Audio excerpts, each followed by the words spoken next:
bem-vindo ao canal Baila Bakes. No último vídeo eu falei sobre como controlar a fermentação é a maior habilidade que um padeiro pode ter. Hoje eu vou ter que lhe decepcionar. Sabe por quê? Porque eu vou falar sobre erros que você vai cometer, que eu já cometi e que todo mundo comete. Eu sou Clarissa, uma baiana que mora na Holanda há 15 anos e é apaixonada por fermentação natural, panificação artesanal em geral. E eu tô tão feliz que você chegou ao meu canal Bakes. Aqui no Baila Bakes rolam receitas, dicas, histórias de vida, histórias de pão. Sabe por quê? Porque para mim não dá para separar um do outro. E eu quero trazer aqui no canal tudo o que você precisa para fermentar a sua vida, assim como o pão fermentou a minha. Por isso, assina o canal e ativa as notificações clicando no sininho. Assim, você não vai perder mais nem um vídeo, nenhum conteúdo. Comenta, fala o que é que você quer que eu traga aqui para o canal, o que é que você quer ver aqui. Que eu faço esse canal para você, aqui você manda. Mas vamos ao que interessa? Vamos falar sobre esses erros, sobre a fermentação? Mas para começar a falar sobre isso, a gente vai ter que falar rapidinho sobre fermentação. Mas calma, porque eu não quero lhe dar aula de química. Aliás, eu tenho que confessar, eu nunca fui a boa aluna de química. Agora, eu tenho que falar que é importante entender como é que essa coisa acontece. Isso vai fazer a maior diferença. Sabe por quê? Porque pão não é igual a receita feita, que sempre funciona. Você tem que desenvolver a habilidade de reconhecer as etapas da fermentação. Isso é essencial. Mas vamos lá. O que é fermentação? Bom, vamos começar pelo fermento? O fermento, ele é, na verdade, um fungo, ou melhor, uma composição de fungos que são chamados leveduras. E tem um nome complicado que eu vou fazer o melhor aqui para falar certinho, que é o Saccharomyces cerevisiae. Está escrito aqui. Essas leveduras, elas processam açúcares e produzem dióxido de carbono e álcool. E sabe, o dióxido de carbono é um gás que vai fazer o pão crescer.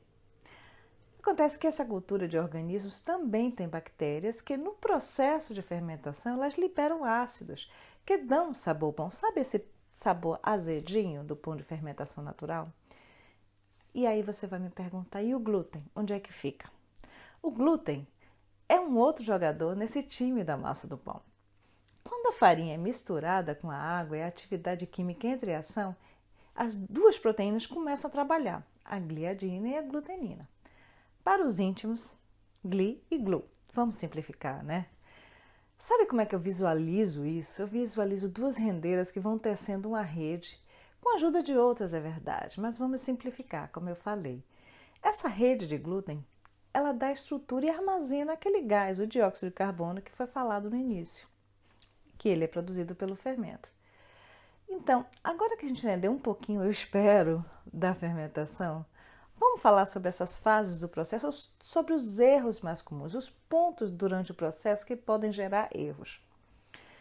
Vamos lá. O primeiro deles é quando o fermento está pronto para ser usado, ou seja, você reconhecer quando ele está pronto para ser usado, quando ele está ativo. Esse é um erro muito comum. Por quê? Porque para garantir um salto de forno, um bom salto de forno, volume, desenvolvimento da massa, é preciso que o fermento seja ativo, saudável, no pico. E no início, as pessoas não reconhecem os sinais do fermento. Fica na dúvida, sabe, se ele está pronto ou não. Um fermento ativo, ele cresce, duplica ou triplica dentro de um período determinado de horas. De 4 a 8 horas, vamos dizer. Por isso, não é só crescer, mas crescer num determinado período de tempo. É bom lembrar que quanto mais tempo fermentando, mais ácido fica o seu fermento. E isso influencia o sabor do seu pão. Então, para evitar a acidez excessiva no seu pão, é melhor usar um fermento jovem, refrescado, com pouca farinha pré-fermentada. E isso ele tem que estar saudável para estar ativo em pouco tempo. Existem outros sinais também para a gente reconhecer. Uma superfície irregular, com bolhas, a consistência, além do cheiro ácido, como o iogurte ou queijo. Algo como se estivesse quase estragado, mas ainda assim agradável. E aqui fica uma dica. Cada fermento tem sua própria composição e características. Por isso, é importante conhecer o seu fermento e o seu ciclo, o ciclo de fermentação do seu fermento.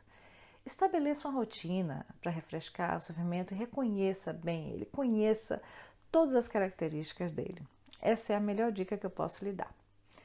Vamos passar para o segundo erro? Não deixar a massa completar a fermentação primária, ou seja, é não saber quando está no ponto de modelar. Isso é muito comum também e é uma coisa crucial. Mas como é que eu vou saber? Tem alguns sinais que eu possa? E sim, existem alguns sinais que a gente pode seguir. O volume, claro, cresce de 25% a 50%, dependendo da farinha que você usa. A textura muda, sabe? Fica mais fofa, menos pegajosa. E a massa fica menos extensível, né? Ela fica mais fofinha, um bloco. Ou seja, também outras coisas, as bordas ficam mais arredondadas, ela mantém mais a forma, não se esparrama pela tigela. Então, esses são os sinais que te ajudam, mas só a experiência vai te dar a habilidade de ler a massa, né? Vamos passar para um próximo ponto sobre a fermentação que às vezes a gente erra e não reconhece? É a hora de assar. Geralmente a gente modela o pão, bota no Benetton, coloca na geladeira por algumas ou muitas horas e só depois é que a gente vai assar. Mas quando é que a gente pode tirar da geladeira? Será que a massa está bem fermentada? Bom, se ela não estiver fermentada, o miolo vai ficar irregular, uma textura úmida, borrachenta.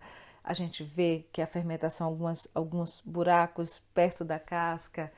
Existe uma maneira de saber que é o teste do dedo ou poke test, que você pressiona a massa com o seu dedo e se a massa voltar lentamente, vai deixar uma impressão do seu dedo lá na massa. É uma indicação de que a massa está no ponto.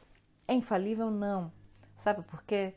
Às vezes, quando a massa está recém-saída da geladeira, ela está fria e pode estar mais rígida, o que pode lhe enganar. Mas a prática é que vai lhe dizer, você vai conhecer o seu pão e a sua massa e vai reconhecer os sinais. Então, foram 3 pontinhos aqui, o fermento, a fermentação primária, quando ele está pronto para modelar, e quando ele está pronto para assar. Mas existem muitos outros fatores que podem influenciar e são erros que você pode fazer. Mas o importante é não desanimar, tá? E aproveitar essa jornada de aprendizado, até porque se a gente quer ser padeiro, a gente tem que ser paciente e resiliente. São características essenciais para qualquer padeiro. E então, se munir de conhecimento, paciência e resiliência e começar essa aventura. E você, gostou do vídeo? Se você chegou até esse ponto, por que você não assina o Baila Bakes? E depois toca no sininho para não perder nada. Eu estou com tanta coisa legal para compartilhar com vocês. Uma dica, dá uma olhada na descrição do vídeo, porque tem muitos links onde você encontra ainda mais informação e conteúdo para você. E se você quer melhorar o seu pão de uma forma simples, clica no link na descrição que está aí, que é inscrição.bailabakes.com e baixa grátis o seu diário do pão e a sua planilha de anotações. 2 ferramentas que eu criei para você melhorar o seu pão de uma forma simples. Então, mal posso esperar para ter sua companhia no próximo vídeo. Até a próxima!